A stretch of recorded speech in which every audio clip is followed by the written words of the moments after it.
Hey guys, Rebecca here. I want to tell you about an upcoming workshop over at Makers Connect in October. I will put the details with a link to get tickets below in the comments. We're going to be making these skull themed pendants and also a little 4-inch skull ornament. So you're going to get to make one of each of these. And I've got some more samples to show you. Because you know me, I always do things in multiples. I sit down to make one thing and I make 3. So you're going to learn to cut glass.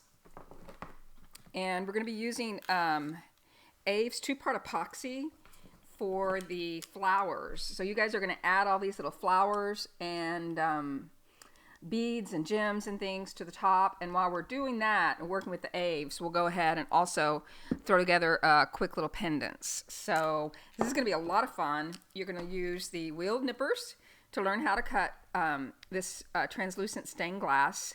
I do a lot of prep work on these little 2-hour workshops so that things go smoothly. I will spray paint the backs of all these for you and attach the little cord so you don't have to mess with that. Probably I'll even cut the teeth because they're a little tedious, and maybe the eyes, but you'll have a variety of different glitter papers that you can use for the eyes in different colors. So you'll have lots of color choices to make, and you'll learn how to use the nippers to create keystones, which is a very important shape in mosaic work.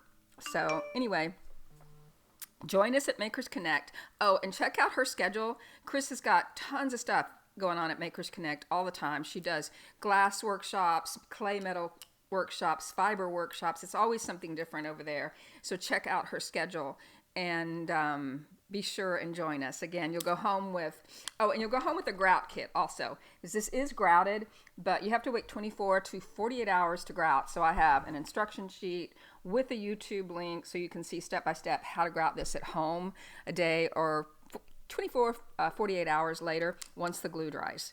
I guess that's it. I hope you can join us for this fun little workshop over at Makers.